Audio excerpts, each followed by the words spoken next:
Hey, Coach, first off, thank you for being with us. I know that it's a difficult time for everybody. We've been kind of talking to some of the coaches around the area just to kind of get their involvement and their input on what's going on right now. Let's talk about the Northeastern football program and what you guys are doing right now. And again, as you said a little bit ago before we started the interview, you're in uncharted territory, so you're kind of feeling this thing along. Yeah, just very limited in what you can do. So you've got to find a way to communicate with your kids, and of course parents. And you've got to, a couple weeks ago we started a workout, an at-home workout where they can click on a link and it takes them to a series of YouTube videos that shows them demonstrates certain exercises, and of course it's all body weight. It's all a couple of ours require a medicine ball, so you don't have a medicine ball, which nobody really does. You fill up a backpack of dirty clothes and you use that. You're throwing it against a tree or your garage or whatever you can find.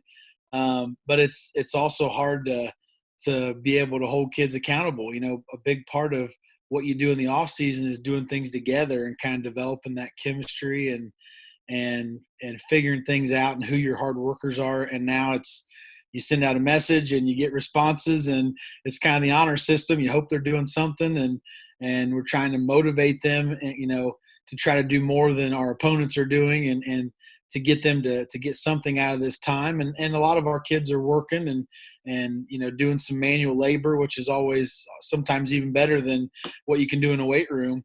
But again, you're just so limited in what you can do, and you don't know where that line is. Am I asking them to try to do too much? Am I not trying to get them to do enough? And so, yeah, we're kind of figuring out as we go along, and it's even tougher when you can't, meet people face to face. And I'd never heard of Zoom before this, and now it feels like that's what you're doing. We don't have a calendar, but we have a Zoom calendar at my house where the kids are Zooming for school, and my wife and I both have Zooms going on all over the place. So, but again, things could be worse. I think everybody's healthy and taking care of themselves, and that's the main thing. And we're just waiting each day to see what's going to happen next, and try to be ready for whenever that time is, when we can try to get back to some normalcy and get back together. Coach, before we talk a little bit more about the exercising itself and the training and all of that, which is going to be, again, as you said, very hit and miss and different and everything, but there's a mental side to it too that I think a lot of people are very concerned about, because as again you alluded to, there's not a manual for this. So what do you tell the players to try to keep them focused, knowing that maybe by the beginning of July you'll get things going, and yet at the same time there's a lot of downtime that's still got some school to take care of, so the mental side is big as well? Yeah, we're doing e-learning 3 days a week. I believe we'll be done May 20th, so we're coming down the home stretch. But again, that's the kids that have to take care of that. You've got to be passing your classes and getting your grades to even be able to step foot on the field in August, if that's the case. And so, I've tried to communicate to our kids that we don't know what's going to happen. Nobody does, but we have to try to make ourselves as ready as possible for when that comes, whether it's July 1st, whether it's August 3rd, who knows, whether it's a shortened season. But whenever the case may be, they have to be ready. And so we're trying to use that as some motivation. And I think hopefully that everybody's chomping at the bit. I know I am, to just get back to something that's similar to normal. I know that's going to be a long time before we're back to normal, but it seems like every day there's more questions than there are answers.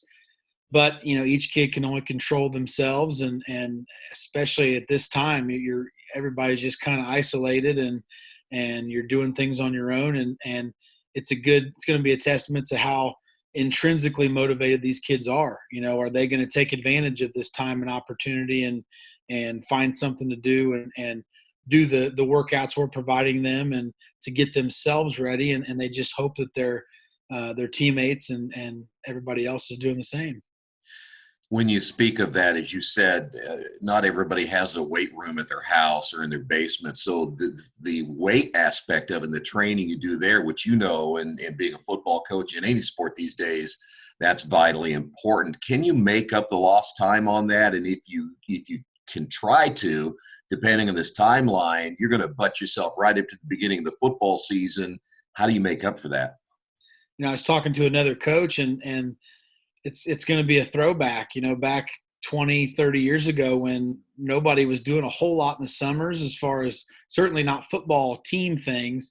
You might have been lifting, you might have been conditioning, but, even when I was in high school, we're talking, around 2000, we lifted in the summer, but football wise, we started the first day of two-a-days. That's right. And so, luckily, if things play out and we're in a position where we can practice August 3rd, we have a week this year where we don't have school. School's not supposed to start till that second week. So we have a little more time than we usually do, or at least the last couple of years have had, to get some of that football stuff done that the last however many years everybody uses their summer to install the offense and install the defense and take care of a lot of that. So it's good in where everybody's in the same situation. Nobody's doing stuff that they're not allowed to be doing, hopefully. So, you could start at square one. And for a long time, my dad coached in the 90s and 80s and 90s. I don't want to make him sound too old, but 80s and 90s. And that's what they did. You show up for 2 days and you find out who's on your team and how many kids you're going to have and what you need to order. And you start coaching football. And so that could be an opportunity this year where that's going to be the situation that we're in, hopefully. And you still don't have a real true timeline other than that June has been wiped out. So anything you guys were going to do in June, now you kind of have to shift your schedule. But you could get to the end of June and find out that maybe they've decided, well, we still don't want to open up. You might find yourself toward the end of July. I mean, that's the reality of the whole thing. And yet at the same time, I know you want to go old school if you can, but that's going to butt you right up against school itself, won't it? Yeah, and there's so many moving parts. There's so many factors into this. I was talking to our athletic director, Mr. Kiesling, earlier in the week, and it's just you feel like you're in a holding pattern.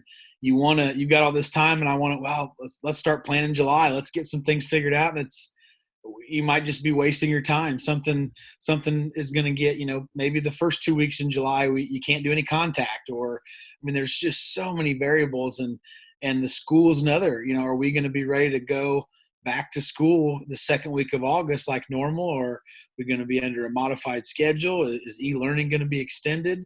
Can you do e-learning and still do sports? There's so many things that we just don't know. And so I felt like we've been in a holding pattern because we were just getting into kind of finalizing our summer, which of course included June. And we try to do a lot of our competition stuff in July.